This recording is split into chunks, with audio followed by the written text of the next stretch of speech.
Hello everyone and welcome to this another episode of 2D Fundamentals. My name is Kasanas.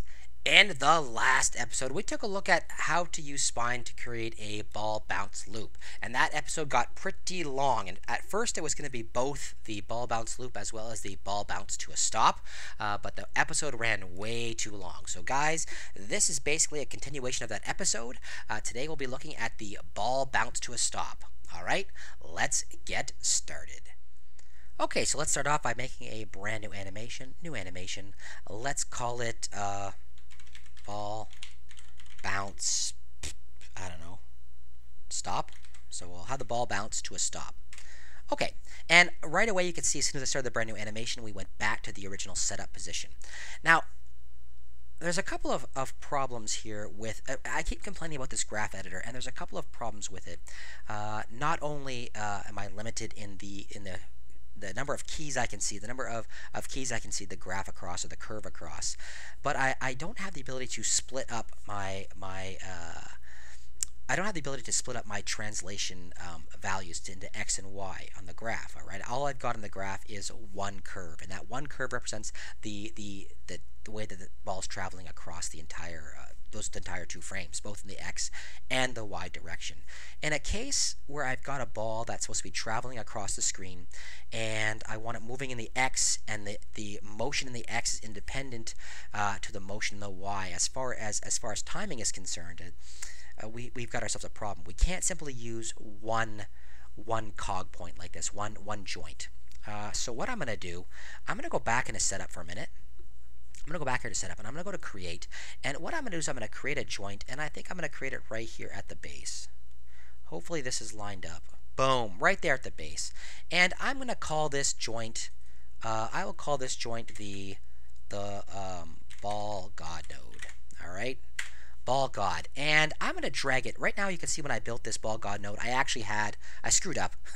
I should have had this root node selected when I was building it, so that it was linked to the root as opposed to linked to this ball cog node. So I'm just going to drag my ball god out, and I'm going to drop it on my root. All right, so now my ball god node is parented to the root, as is the ball cog node. What I'm going to do now is I'm going to grab my ball cog node and drop it onto the ball god node. Now, many of you are thinking, well, why the heck are you doing this? What this is giving me is it's giving me independent motion in the x. So I can actually use my ball god to animate this thing going along in the x, and I can use my ball cog node to animate it moving up and down and to add in my rotation. And that's going to give me independent motion in both directions. I'll be able to adjust my graph editor appropriately in both directions. Okay, so with that done, I'm going to go over out of setup now. Boom. And this, what I did there shouldn't affect my ball bounce loop, for example. If I go back to my ball bounce loop, I turn this on again, and I hit play, you can see nothing has changed about it. There is my actual god node over there. It's not affecting in any way the changes I made. Okay, so let's get out of here for a minute. Let's just stop this again, and let's go back to our ball bounce to a stop. Now, the way I want this ball bounce to a stop to work is I'm going to grab my ball god. I want my ball to come bouncing in from the right hand side and bounce a couple of times and roll to a stop somewhere over in this location. Alright, so to start off with, I'm going to simply drag my ball out over here somewhere, and I'm going to key that. I've got right now my ball god node selected. That's what I had selected, my ball god joint. I dragged it over and I keyed that. Now let's say this animation is going to be similar to our other one, where I did the ball roll to the stop, and I'm going to have it go to 40 frames, and I'm going to have it roll all the way to, let's say, I don't know, this point. I'm just guessing here. This point, bam, and I'm going to have it go all the way to 60, and I'm going to set a key here so we can have an animation that's 60 frames long, so 2 seconds long. So I've got motion here in from 0 to 40, and once again I want to get this motion right to start off with, and this ball is supposed to bounce in and kind of roll to a stop. So exactly like we did with the previous version of the ball roll to a stop, what we're going to do is we're going to have the ball itself slow into its final position.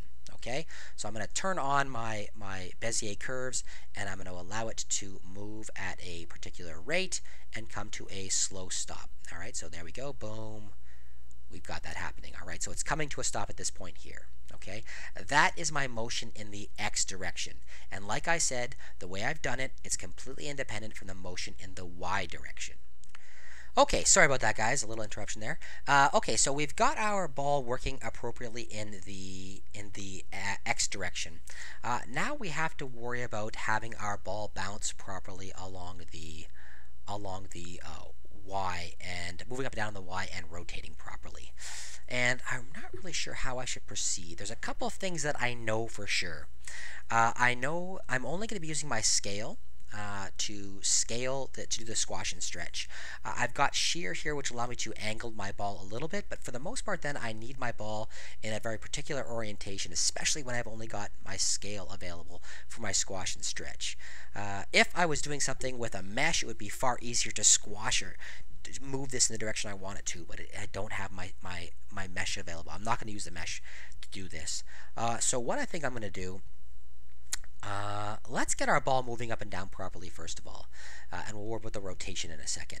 So for now, let's start off. We've got our ball cog now selected, or now I do, our ball cog selected, and let's move it let's translate it up. So our ball is going to come from off screen, it's going to come bouncing in and come to a stop. All right, so let's say that our first bounce should be,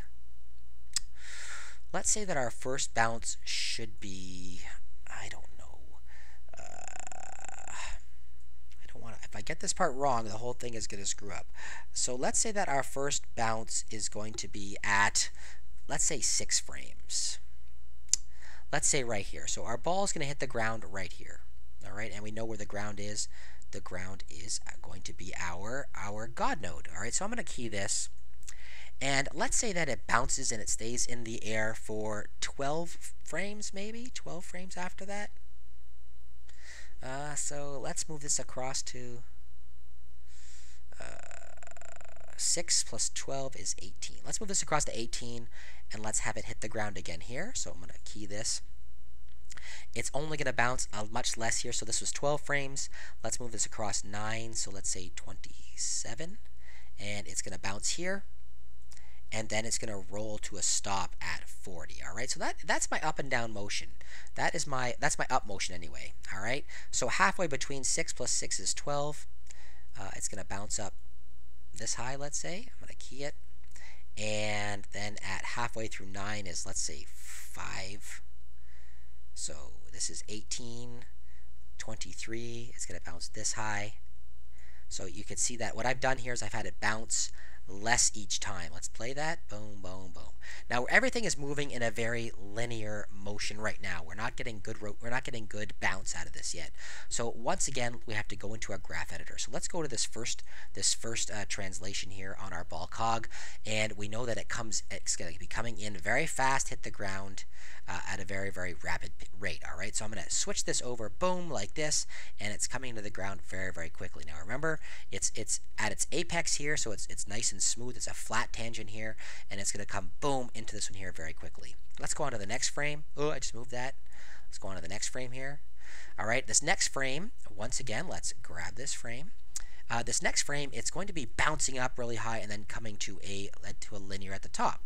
All right, so let's put it like this again, and once again, drag this up. So we're getting a fast bounce up, and we are coming into our apex at a slow in. Okay, great. So that's going to move us boom, and then it's coming in, and here we are at our apex at this point. From our apex, we're coming out of our apex, and we're going to be coming very quickly into our next one. So once again, I put it like this. I've got a nice flat tangent here, and I'm going to give me a little bit of a speed in. So I've got a slow out, and I'm speeding into this next frame. All right, so now I'm getting that bounce, bounce. And lastly, come in here. And once again, we've got ourselves a little jump here. It's at its fast point, so bang, I'm going to drag it up like that to get us a little bit of speed coming out. So it's going to bounce, and then it's going to hit this one here. And lastly, we're going to be flat on here, and we're going to come bouncing in here. All right, so that looks like it should, I think. Let's take a look at it and see. We should have a much, much better bouncing motion. Now we've got to worry a little bit about rotation. We've got to worry about rotation now. Now the problem is We need a very specific rotation if we're only going to be using our scale to squash and stretch this guy. Now, we know at this point here that we're going to squash down.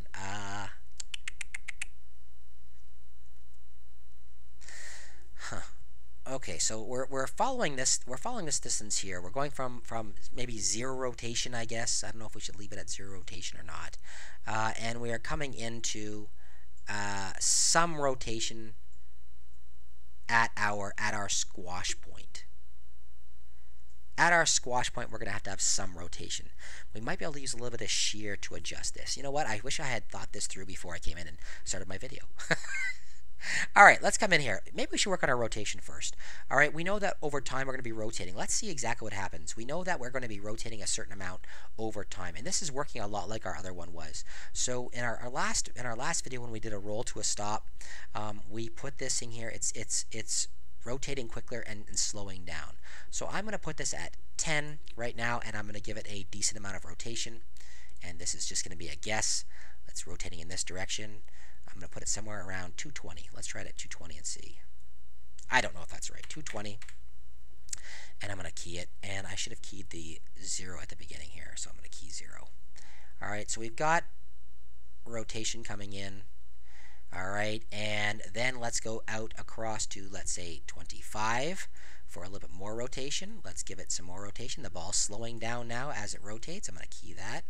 So I put it somewhere about 90. And lastly, as we come into 40, we're having far less rotation. So let's say like this. Just a guess. All right, let's take a look at that. All right, not so bad. At the end here, with this final bit of rotation, we want to go here. And once again, we want this thing to slow into its position. So I'm going to get this kind of in a line like this. So we've got a nice slow in there.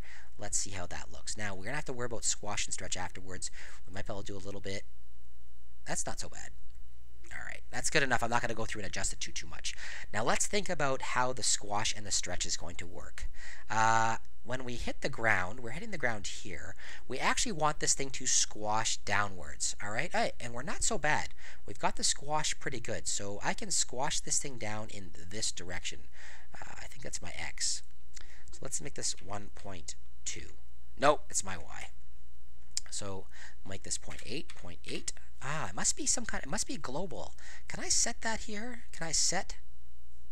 Oh, it's world squash. Sweet. Okay, so we can actually set it right here. We might be okay. Let's put this at 0.8 and let's put this at 1.2. All right, so we're getting kind of, we're not so bad in our squash. We're a little bit off, but we're not so bad. All right, I'm going to key that. I'm going to key that squash. I'm going to go back one frame, and right here, once again, I want to stretch this.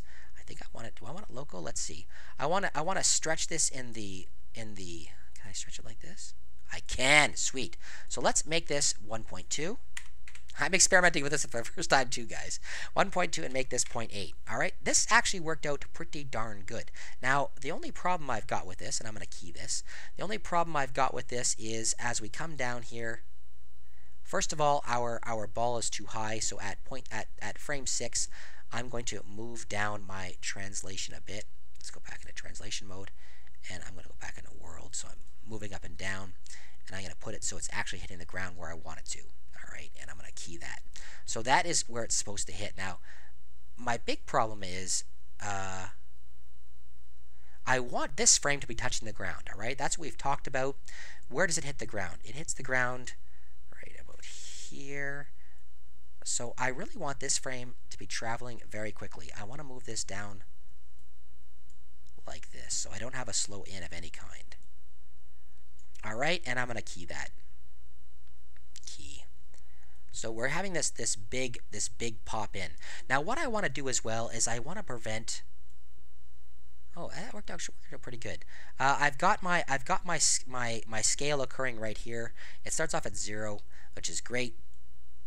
Right here is where we get our first change, hits the ground, and then boom, it bounces in this direction here. Now, once again, I want to scale this, and I'm going to scale it to the opposite. Now, I don't want it to be scaled as much. I don't want it to jump as much. I want it to jump far, far less.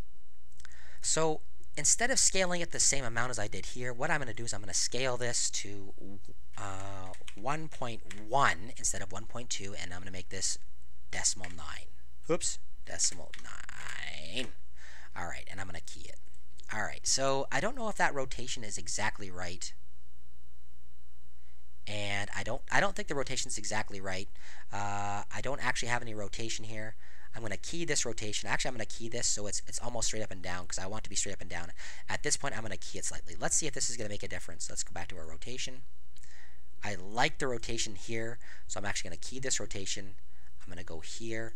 I'm going to rotate this so it's facing, so it's flat like this, and I'm going to key it. And I'm going to go here, and I'm going to key this in the direction of travel, which is right about like that. All right, and I'm going to key it. All right, that's not so bad. Now, right away, again, I'm going to dump my scale. I'm going to dump my scale right away, and I'm going to have it scale back to 1 and 1. Oops, 1 and 1. I'm going to key that.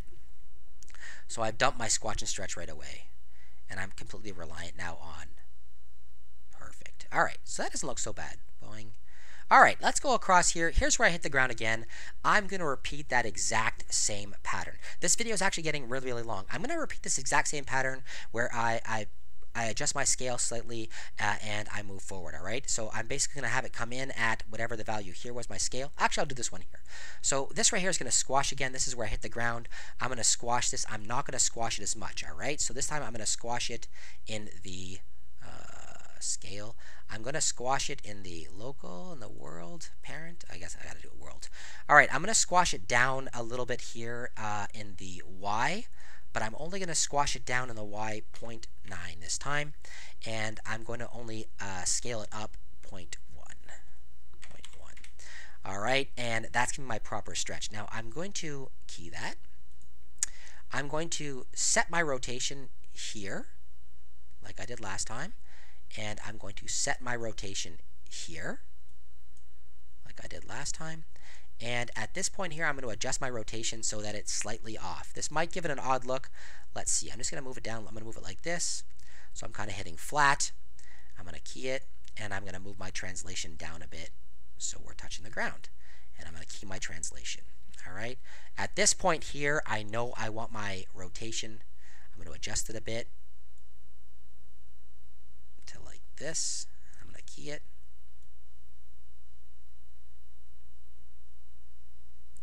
And here I'm going to make sure that I'm actually going to dump my squash and stretch entirely here, I think. At this point, the ball is not traveling very quickly. I'm going to set it to 1 and 1, so it's immediately coming out of its bounce. And I'm going to move it up a little tiny bit. I'm going to translate it up a little tiny bit because, again, it's moving its fastest here. Move it over a tiny bit. Oh, no, I don't want to move it over ever. So I'm going to move it up a tiny bit. All right, key that. All right, so a couple things I don't like here. At this point here, we've got our ball, and it's starting to squash there. I don't want that. I actually don't want any squash in it at all until... Okay, so I like this scale. I'm going to hit my scale here. At this point here, I'm not going to have any scale in it at all.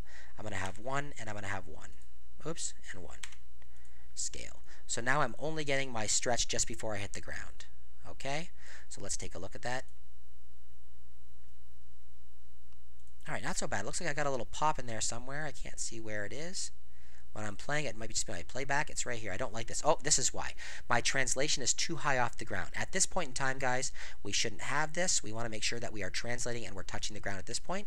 So I'm going to drag it down. Let me see exactly where it's supposed to be.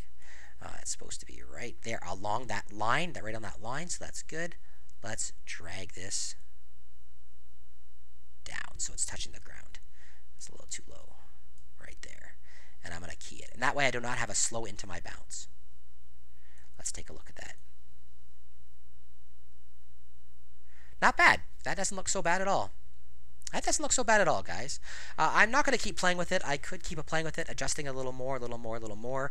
I could actually go through and add a little bit of shear to it if I actually wanted to add a little bit of shifting to it. The shear itself will allow me to angle the ball a little bit so I can see as I come in here.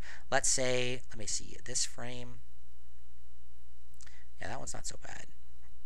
I didn't actually have to go through and adjust this in the X at all, which is great. If I wanted to add a little bit of shear to it, I could have to make sure that my ball was angled exactly the way I wanted it to. Like, let's say I didn't want it. Let's say I want to shear this a little bit. Maybe I do. I actually want to move it over a little tiny bit because, yeah, it's coming in at slightly the wrong angles. So I can either go through and adjust my rotation, or I could set my shear, boom, like this. On this frame, I'll set my shear back to 0, boom. And in between here, I'll add a little tiny bit of shear to make my ball hit in the proper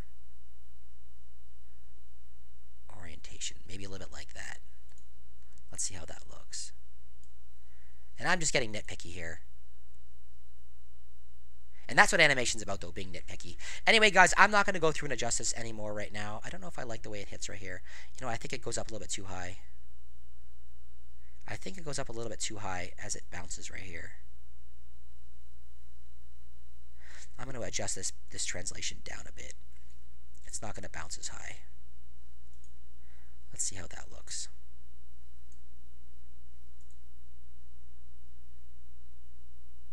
Something I don't like here. There's a pop there, and I got to figure out what it is. I'm going to get rid of that translation I did. Put it back. Anyway, guys, you know what I'll do? I'll go adjust it a little tiny bit. You know what? I won't. I won't even bother. Guys, I'm going to call that an episode. This episode's getting really, really long. I'm going to go through and adjust a little bit on my own time to perfect it for me. Maybe I'll pop it in here so you can see it. If there's a different one here, you'll know. But anyway, guys, that's where we're going to end it. I hope you guys enjoyed it. Go through and do this exercise. This is a really great exercise as far as adding everything in together, guys. The ball translating from the side and bouncing in place. Anyway, guys, thumbs up, thumbs down, comments down below, and if you haven't done so, please take a few seconds to subscribe. Have yourselves a wonderful day, everyone.